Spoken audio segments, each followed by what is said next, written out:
मैं आसिम मिस्त्री स्वागत करते हैं हमारे भारत देश के पूरी महिला जाति को हमारे real life journey mathematics subject पर। इससे पहले हम अपने ज़िंदगी की कहानी की तरफ बढ़े। हमारे देश के उन महिला लोगों से कुछ कहना चाहता हूँ और कुछ पूछना चाहता हूँ जिन लोगों के साथ बलात्कार हुआ है और वो लोग इंसाफ के लिए कानून से लेकर मीडिया से लेकर पॉलिटिकल तक का दरवाज़ा खटखटाया, फिर भी उन लोगों को इंसाफ नहीं मिला। क्या उन महिला लोगों को पता है कि इस दुनिया के लोग आप लोगों को किस नज़र से देखते हैं? बाद में बताते हैं। बढ़ते हैं हमारी ज़िंदगी की कहानी की तरफ। और जैसे ही हम लोग कलकत्ता आए, कुछ हफ्ते बाद लड़की की मम्मी आने लगा, 2-4 दिन रहने लगा, उसके बाद हफ्ते भर रहने लगा, उसके बाद 15-20 दिन तक रहने लगा।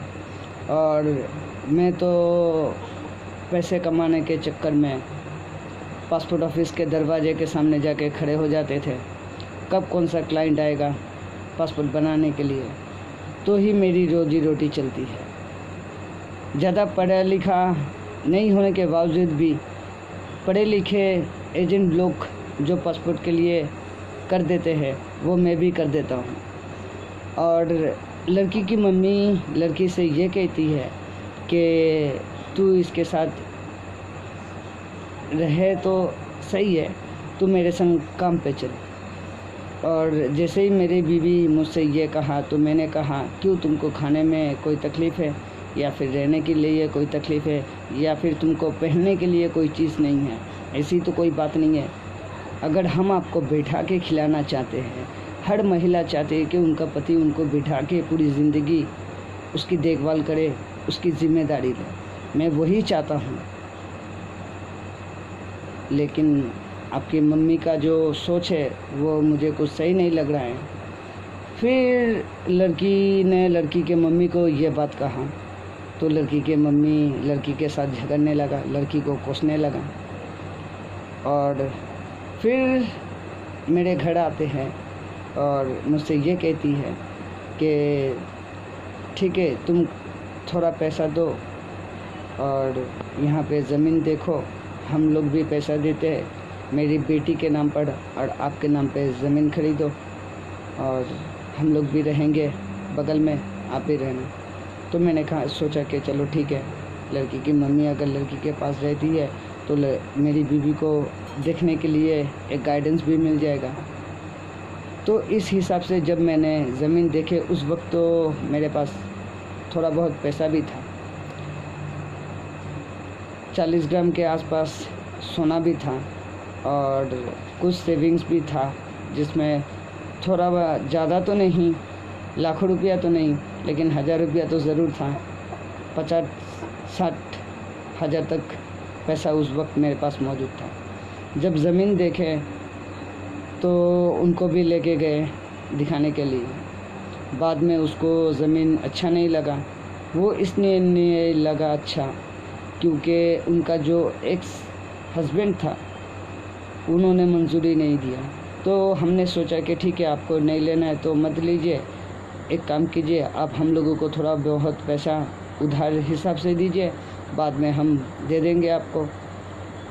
एक माँ अपनी बेटी की खुशी के लिए अपने दामाद को ज़मीन खरीदने के लिए 1-1.5 लाख रुपया तक उधारी नहीं दे पाए। चलो आगे बढ़ते हैं। फिर जब बच्चा कोख में आया तो बच्चे की माँ डरने लगा कि अगर मेरी माँ को पता लग जाएगा तो मेरा माँ गुस्सा करेगा। तब मैंने सोचा कि यार ये तो अब हद हो गई, आखिर माजरा क्या है। वाकई में लड़की की माँ काफ़ी गुस्सा होने लगा अपने बेटी के ऊपर और मुझसे ये भी कहने लगा कि आप मेरी बेटी को छोड़ दो, हम आपके वास्ते कोई और लड़की देख के देते हैं। ये बात मुझे कुछ हज़म नहीं हुआ। क्या आप लोगों के साथ कभी ऐसा हुआ मेरे साथ हुआ है, झूठ नहीं बोल रहा हूँ, झूठ बोलने की आदत भी नहीं है, क्योंकि झूठ को छुपाने के लिए झूठ ही बोला जाएगा और सच एक ही बार कहना पड़ता है। तो झूठ और सच का फ़र्क यही है। आगे बढ़ते हैं हमारे की कहानी के तरफ। तो फिर मैं सोचा कि हाँ, मेरी बीवी जो है वो तो काफ़ी सुंदर है, और इसका माँ इसके पति के ऊपर जो केस किया, क्योंकि लड़की भाग के शादी किए थे, लड़की के मम्मी को मंजूर नहीं थी कि उस लड़के के साथ उसकी बेटी की शादी हो। और जब मेरे साथ भी ऐसा हो रहा था तो ये तो मैं पूरा समझ गए थे, मेरी मैथमेटिक्स तो यही कहती है कि लड़की खूबसूरत है, बुढ़ापे पर मेरी रोज़ी रोटी का सहारा बनेगा, लड़की को भेज देंगे किसी के भी साथ जिसका पैसा है, उसका जेब खाली करने के लिए, उससे जाके पैसा लेके आएगा, बदले में उसको जो चाहिए वो दे देगा। ऐसे भी सोच रख के काफ़ी लोग ज़िंदगी गुजार रहे हैं। ये मैं कह नहीं रहा हूँ, इसका मेरे पास प्रूफ भी है। और फिर मैंने सोचा कि चलो इनके साथ रिश्ता ही नहीं रखना है। बीवी को समझाया कि अगर तुमको अपने माँ के पास रहना है तो तुम बेझिझक रह सकते हो, अभी जा सकते हो, और वरना मेरे साथ पूरी ज़िंदगी गुजारो। जो सम्मान मैं आपको दूंगा वो सम्मान आपको कोई और नहीं दे सकता है। जितनी केयर मैं आपकी करूंगा उतनी केयर आपकी माँ भी आपके लिए नहीं करेगा, क्योंकि मैंने ज़िंदगी में कुछ मांगा किसी से तो वो है प्यार, जो मुझे मिला नहीं, और जब तक मुझे वो मिलेगा नहीं तब तक मैं किसी का पीछा छोड़ूंगा नहीं। और फिर मेरा बेटा घर पे ही पैदा होते हैं, हॉस्पिटल ले जाने के लिए वक्त ही नहीं मिला। मेरी बीवी इतनी समझदार है, जिस दिन डिलीवरी का डेट था उस दिन सारा दिन मैं कहने लगा कि चलो हॉस्पिटल चलते, हॉस्पिटल चलते, नहीं ये हुआ है वो हुआ है, बात को टालते रहे। जब शाम हो गया, 7:30 बज रहा है, तब जाके उसको एहसास हो रहा है कि मेरे जे दर्द हो रहा है, मैं अभी और झेल नहीं पाऊँगा। काफ़ी तेज़ बारिश भी आने लगा, बीच सड़क से घर पे आना पड़ा, क्योंकि बच्चा आधी रास्ते में ही हो गए थे। जैसे ही घर आया तो बेटा पैदा हुआ, और उसके बाद वहाँ पे अगल बगल के जितने भी सारे शख्स हैं, उन लोगों का रहन सहन का तरीका, उन लोगों का जो सोच है मेरी सोच से काफ़ी अलग था। और फिर मैंने सोचा यहाँ पे रहना नहीं है, चलो यहाँ से दूर चलते कहीं पे। फिर वहाँ से हम लोग आ गए गड़िया के तरफ, एक अच्छी सोसाइटी के अंदर छत के ऊपर रहने लगे। वहाँ पे किराया था यही कोई 3,500 के करीब, इलेक्ट्रिक अलग से। और जैसे ही उस घर में किराए के लिए घुसा, फरवरी था, फरवरी तक तो मैंने पासपोर्ट का काम किया। जैसे ही मार्च महीना आया तो लॉकडाउन का ऐलान किया गया, और उसी टाइम मेरे यूट्यूब चैनल पर कुछ फॉरेनर जियोलॉजिस्ट सर और मैडम लोगों का वीडियो नोटिफिकेशन आया, जेमस्टोन के बारे में और मीटोराइट के बारे में और भी काफ़ी सारे मेटल के बारे में। और मुझे लगा ये इन्फॉर्मेशन मेरे देश के लिए काफ़ी इम्पोर्टेंट है। और उन पत्थर के बारे में मैंने कुछ लोगों से जिक्र भी किया, तो कुछ लोग तो मुझे मजाक बनाने के लिए ये कहने लगा कि आपको डायमंड मिला है, सुना क्या, ब्लैक डायमंड। तो उस शख्स के मुंह से मैंने सुना ब्लैक डायमंड, तो अगर वाकई में ब्लैक डायमंड होता है तो इसके बारे में जानना ज़रूरी है। कैसे जानेंगे? गूगल में जाके सर्च किया तो ढेर सारा पत्थर का तस्वीर और पत्थर का जो कीमत है वो डिटेल्स बहुत खूबी मेरे सामने आ गए।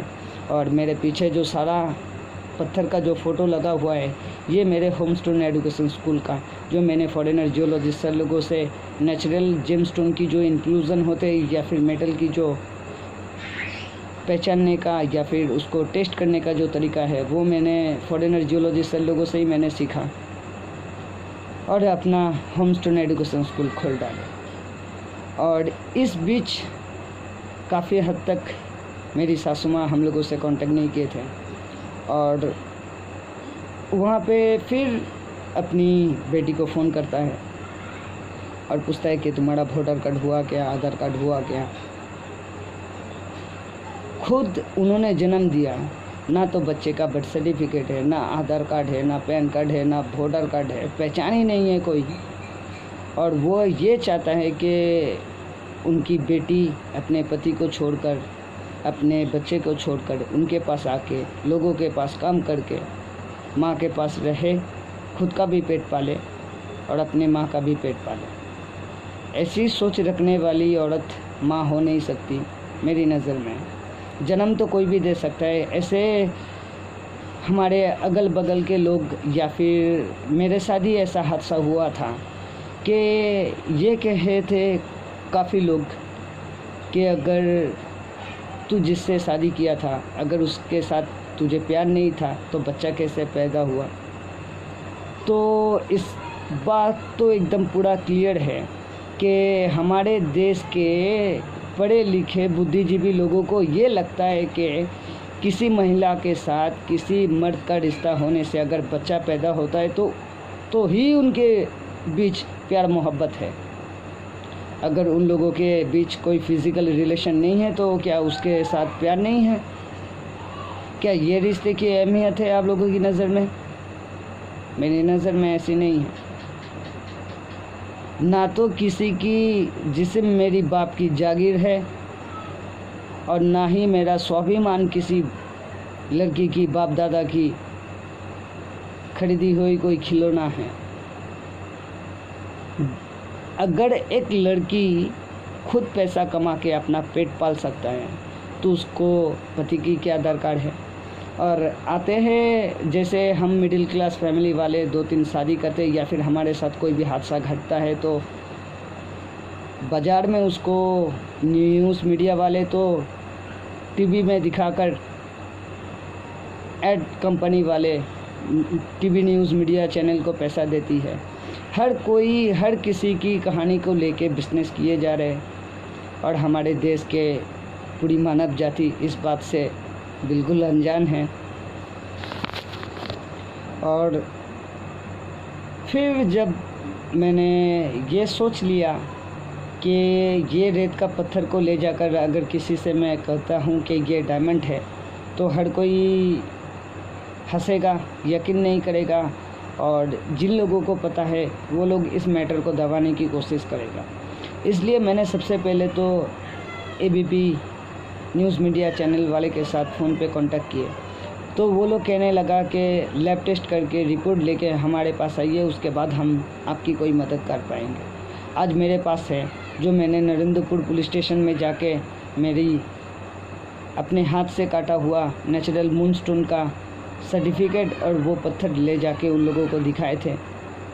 उसके बाद भी मीडिया वाले अब तक खामोश है। मैंने कितने सारे यूट्यूब पर, फेसबुक पर वीडियो पोस्ट किए हैं इनके बारे में। और फिर उसके बाद गए GIM, वहाँ पे जाने के बाद वो कहता है कि रॉ डायमंड यहाँ पे टेस्ट नहीं होता है, आपको गवर्नमेंट सेक्टर जाना पड़ेगा, जियोलॉजिकल सर्वे ऑफ इंडिया, वहाँ पे रजिस्ट्रेशन करवाने के बाद आपका पत्थर टेस्ट होगा। तो हम बेझिझक वहाँ पे भी गए। जब गए थे पहली दफ़ा तो खाली हाथ गए थे, जहाँ पे पत्थर टेस्ट होता है जो सर बैठते हैं उनको जाकर मैं कहता हूँ कि सर मुझे कोई टेस्ट करानी नहीं है, दरअसल मुझे कुछ इन्फॉर्मेशन देनी है। जहाँ पे हमारा घर है वहाँ पे कुछ दूर कुछ पत्थर है, काफ़ी पुराना है, मुझे लगता है कि वो मीटोराइट है और मुझे ये पता है कि ये गवर्नमेंट प्रॉपर्टी है और मैं चाहता हूँ कि गवर्नमेंट उसको एक्वायर कर ले। तो उन्होंने मुझे भेजा मिस्टर सुकांत रॉय के पास। उन्होंने मुझसे पूछा, मैंने बताया, तो फिर उन्होंने मुझे पूछा कि तुम क्या चाहते हो। तो मैंने उनसे कहा कि सर ये गवर्नमेंट प्रॉपर्टी है, मैं चाहता हूँ कि गवर्नमेंट कस्टडी जमा हो। तो फिर उन्होंने ऊपर ले जाकर कुछ मैडम लोगों के साथ बात करवा कर मुझे कहा कि तुम्हारे पास जो भी पत्थर है थोड़ा सा सैंपल लेके आओ, फिर उसको टेस्ट करके देखते हैं, अगर कुछ होता है तो तुम्हारे पास से सारा पत्थर लेके आएंगे। और मैं गया, मेरी जिस पत्थर में आयरन कंटेंट मिक्स है वो पत्थर मैं मैडम को मैग्नेट कनेक्टेड हो रहा है वो समझ में नहीं आया। मैं खामोश रहा क्योंकि मेरी खामोशी मुझे काफ़ी कुछ सिखा के गई है इस लॉकडाउन के बीच कि कौन कैसा है, कौन सही है, कौन गलत है और मुझे क्या करना चाहिए। तो इसलिए मैं जितनी भी दफ़ा जियोलॉजिकल सर्वे ऑफ इंडिया गए वहाँ का जो बातचीत हुआ उसका मैंने वीडियो रिकॉर्ड किया, मेरे पास प्रूफ भी है। और ये बात जब मैडम को मैंने बताया कि मैडम और भी पत्थर है, तो दूसरे दिन मैं कुछ और भी पत्थर लेके जाता हूँ तो मैडम एक पत्थर तो काफ़ी बड़ा है, तो उन्होंने कहा कि ये हो सकता है जो सैंपल मुझसे काट के लिया वो भी हो सकता है, लेकिन जो काट के सैंपल लिया ना तो उसका रिपोर्ट दिया, ना वो सैंपल मुझे लौटाया, और ना जो मैं इन्फॉर्मेशन देश के सरकार को देना चाहा था ना वो देश के सरकार तक पहुँचे। क्या हमारे राज्य के मुख्यमंत्री को इस बात की पता है? क्या हमारे देश के प्रधानमंत्री को इस बात की पता है? नहीं पता है तो क्यों नहीं पता है आप लोगों को sir? I can don't understand.